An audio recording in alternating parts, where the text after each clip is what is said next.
If I was going to bottom line it to somebody, if I was going to go back and talk to my dad, a person has to have a crypto wallet in order to participate. You go buy crypto, where are you going to put it? They've lost their private key. And Yeah. that's where in crypto, you are essentially the steward. You are the banker. So you have to change your way of thinking.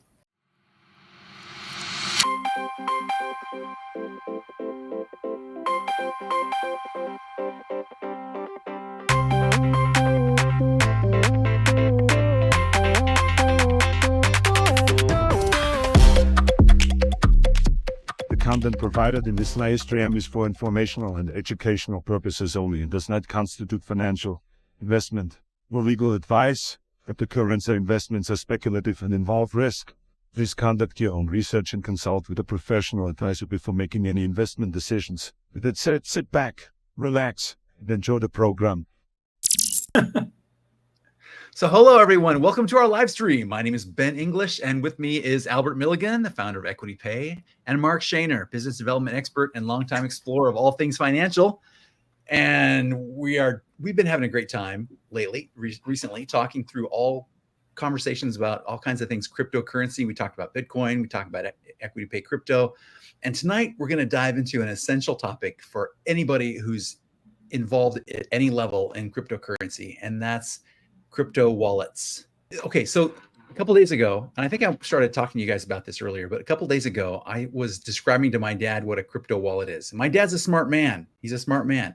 He's from a previous generation, and it was incredibly difficult. I just hit this wall. It was more of a cliff, actually. I rode right off this cliff trying to talk to my dad about what a wallet is, and this idea that we've got something that's digital, that's real, but it's not real. And he kept asking me things like, well, can you hold this in your hand? What exactly is this? So I hope we can get to the bottom of that tonight. And I hope I can show him this video to get past all the issues that I had telling him about what a crypto wallet is. So that's going to be the topic for tonight. We're going to talk about understanding crypto wallets, what they are, simple terms, what it is, and different types of wallets. Yeah. Is that jibe with what you guys wanted to discuss tonight? We in line? Yep, sounds great. Let's go. Yeah, I was just talking to someone about a wallet today. And it was funny because I went to the grocery store and I was finishing at the grocery store. And you know how it comes up and asks you if you want any cash? So, of course, I got some cash. And I said, listen, I just got cash. I got to put it somewhere. Where I'm going to put it? I'm going to put it in my wallet. I'm going to put that wallet in my pocket, right? You go buy crypto. Where are you going to put it? You don't have a bank to put it in. Where are you going to put it? You got to have a wallet. It's just like having a wallet in your pocket, but you put it in your own personal wallet, in your own personal bank for your own personal use. It's just that simple. Yeah. Okay. So what's the difference? What's the difference between a traditional wallet and a crypto wallet? Nothing. I mean, I can go in my wallet and pull my money out and use it. I can go to crypto when I've bought crypto and take my money out and convert it and use it. It basically boils down to it's not physical, it's electronic. So you can use a cell phone, you can use a laptop. That is your wallet. When you look at a card, like a Visa card, it is a wallet. It has an address, you do transactions, it's on a card. You can consider that a wallet also. It's electronic. The only difference is it's not physical in the sense that you can touch it. That's the difference with the crypto. You can't really touch it other than accessing it through a device. Just like your debit card. It's a wallet. Through a device. Yeah. Your bank debit card. Same thing. Yeah. That makes sense. Holds value. So, okay, now there's different types of crypto wallets, right? There's hardware wallets. You got software wallets, mobile wallets. What's the difference there? So, for example, let's take a hardware wallet. A lot of times what people do is they want to store it and not really, they want to be more of an investor where they want to store it, safekeeping. Usually like a hardware wallet, it's going to be a little bit more secure because there's extra steps you have to go through to secure it. Okay.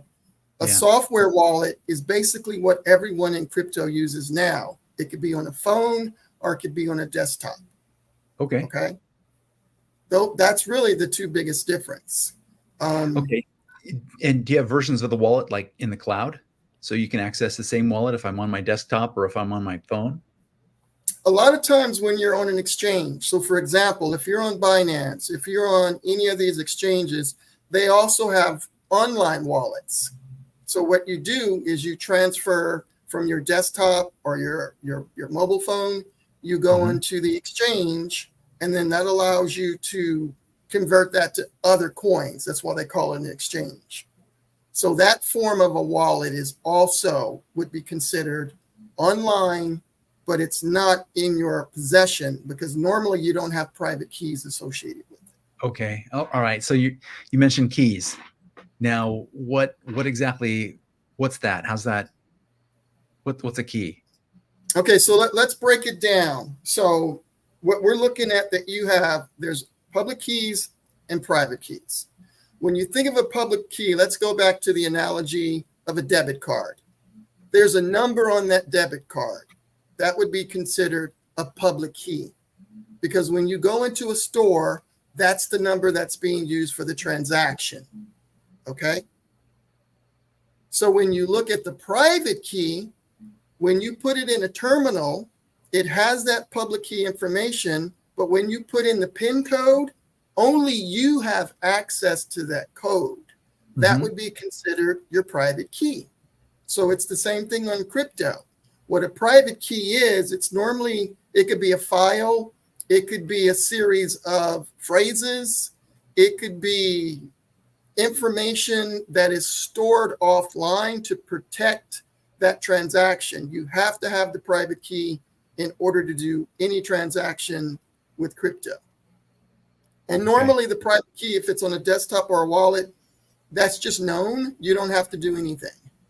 It's just known. But normally you are the custodian where you have to have that information safely stored as a backup in case something happens to your device. Let's say if you lost your wallet.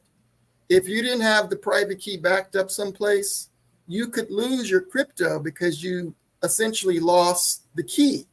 It's equivalent to a PIN code. So if you lost the PIN code and you wanted to go to the store, punch that number into the terminal, if you don't have the right one, it won't let the transaction go through. Okay, right. So we hear all these horror stories about people who bought Bitcoin, 10 years ago or whatever it is, and they lost their key and they're not able to get in, right? They've got this great value that they can't unlock. Is that they've lost their private key. And that's where in crypto, you are essentially the steward. You are the banker. So you have to change your way of thinking because there's a lot of benefits by being the banker because you eliminate banks and you're able to do things peer-to-peer. So you're just responsible for maintaining access to your account now. right? It shifts from the bank, it's shifted to you. And it's really not a big deal because once you store that private key, usually on a USB or somewhere secure, if anything happens, you just go back and restore your wallet. Okay. No, that's really cool. That's really cool, Albert. Now, I did have a question about this. So I know that when a person receives crypto, all they need to do is share the wallet address with the person who's going to send them the cash or send them the cryptocurrency. And then if they want to send the crypto, they just need to enter the recipient's address and specify the amount and then confirm the transaction, and it's done, right? That is correct. And that is considered a peer-to-peer transaction. Peer-to-peer. So can you send from two completely different types of wallets? If the wallets are provided by different vendors or different No, you can't. Put it this way. We're going to simplify it. If I'm sending Bitcoin, I've got a Bitcoin address. That's going to be on the Bitcoin blockchain. That person on the other end is expecting to receive Bitcoin because he gave me his address. That individual has to give the address that they're expecting to receive it on.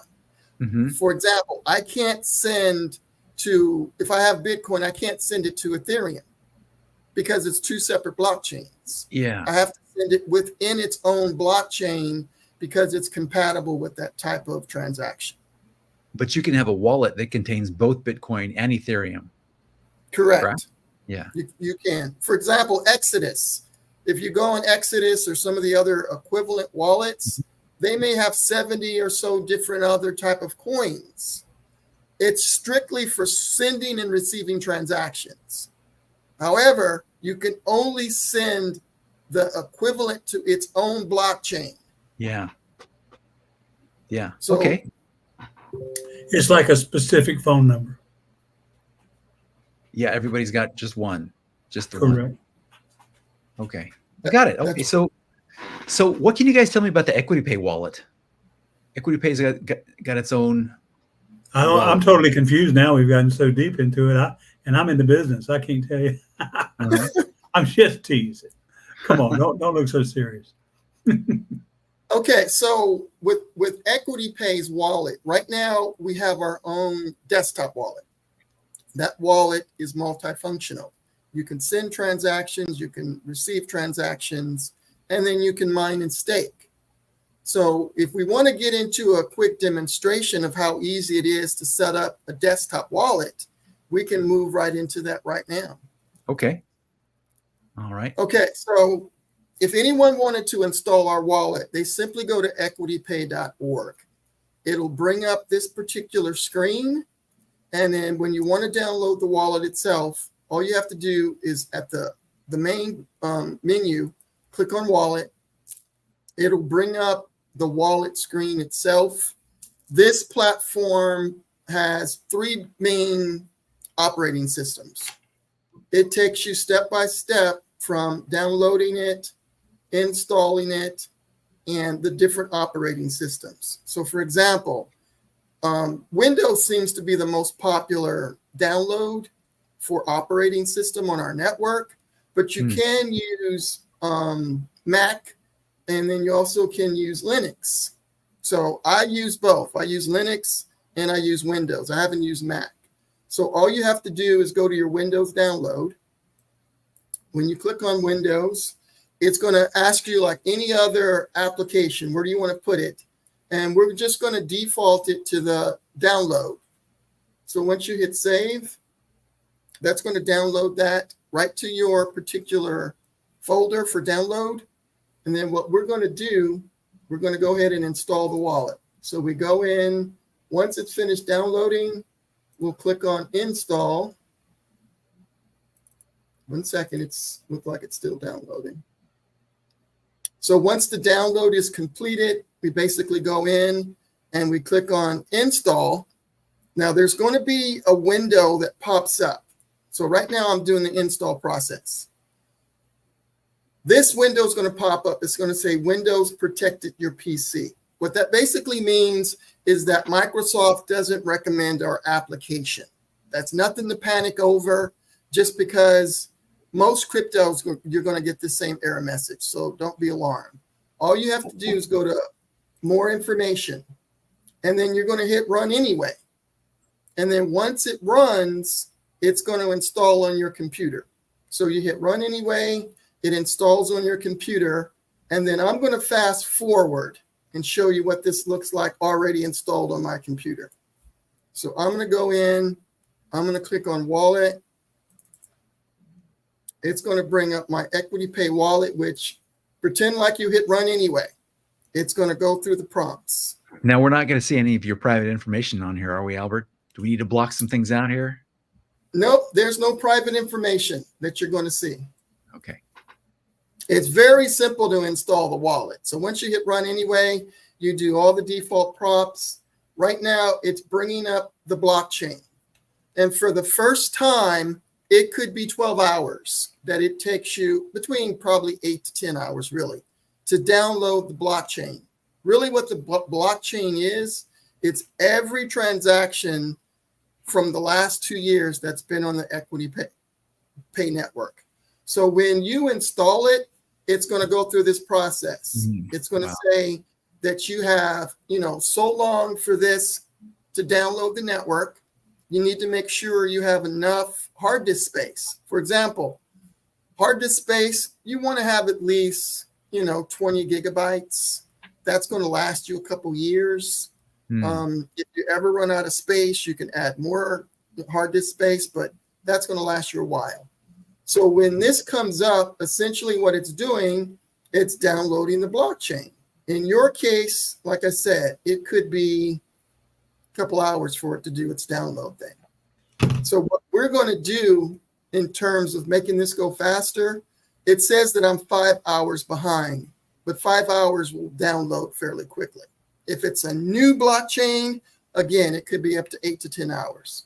So I'm going to hide this right now. Okay. So it's downloading the blockchain, and we can get into mining and staking if you want, but that's really the setup. That's really the setup that we're getting into to be able to do the install for the wallet itself.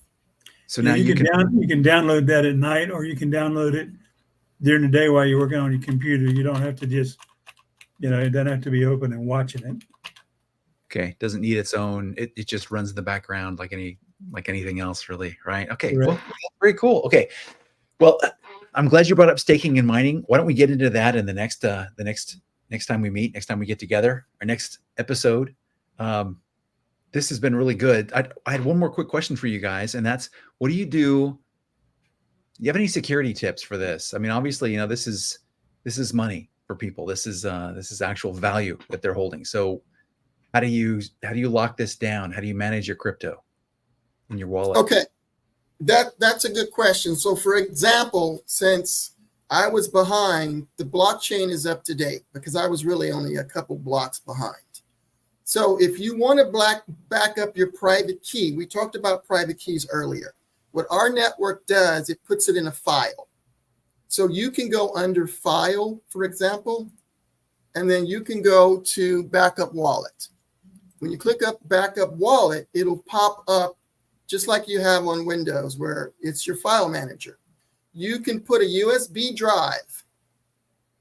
I'm going to put this in just regular backup or download, but you could put a USB drive in.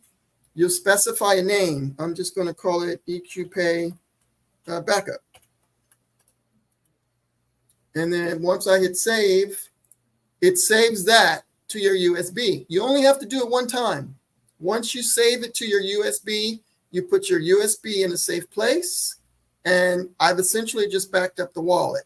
So any transaction that I do now or in the future has been put into safe storage. What I also do, I'll back it up locally where I have a version here with me, and then I'll also have a USB that I'll send to my parents. So if anything ever happened to the house and it burnt down, it can burn down your computer, it can burn down your private key, and then you get into that situation, kind of like what happens with people with Bitcoin that lost. They didn't have a backup. And a lot of people say, well, that's too much trouble to go through all this. I like it when a bank does all that and I don't have to worry about it. Here's the kicker. The future is going to be where people have to take more responsibility for their choices, for their finances, for managing their education, managing their kids' education. When you put that kind of responsibilities on others, they're not going to take care of you like you can take care of you. So either you're going to bite the bullet and say, I want the responsibility. I want the best for my family. I want the best for my future. I don't want to live in a world of ignorance where someone tells me I have to do something. So that's the world that we're moving into. Either you're going to be a part of it and be proactive, or you're going to complain and get caught up in a machine that's going to tell you what you can and cannot do. It's just that simple. Yeah. I like that. The only thing I'd say in closing is if you don't worry about all this, as far as if you know how to do it, great with what Albert just showed you. If you don't, all you got to do is send us an email. We'll help you. The main thing now is nothing starts till you get a wallet. Go get a wallet. It's free. Just get off the duff and go get a wallet. It's not hard, and then that's how you start, And the other thing is what we're doing at EquityPay is that we're really heavy on education. So we're putting courses together. We're putting articles together. We know there's a lot of people out there that they don't know what to do, where they need some guidance. And again, it's something that you're going to be self-reliant to be able to take care of your own needs in the future. And that's where community comes from. because the stronger communities are, they help each other. Because if you look at the world today, a lot of people are in their own little bubble. They don't want to really get involved in helping others because they feel there's a liability, or they don't want to be accused of something. But we want to build communities where we truly look after each other in many different areas. Right. Yeah. Love that. Love that. Well, thanks a lot. Thanks a lot, Albert and Mark. This has been really good. And so if I was going to bottom line it to somebody, if I was going to go back and talk to my dad, a person has to have a crypto wallet in order to participate. That's what you got to do. Good news is they're free. You can download them from a bunch of different places. EquityPay has a great wallet. People should explore all their options when it comes to crypto and educate themselves. So we hope that this channel is helping people do that. We encourage you guys to subscribe and like this video, share with your friends. You should make it shorter than that with your dad, and this is what you should say. Dad, the best way to learn, get started. Get started. A wallet. We'll learn as we go. We'll learn as we go. I like that. Okay, folks. So next time we meet, we're going to talk about staking and mining and how to get started there, because we've got our wallet. So now we can stake and mine. All right. So thanks a lot for watching, and we'll see you next time. Thank you.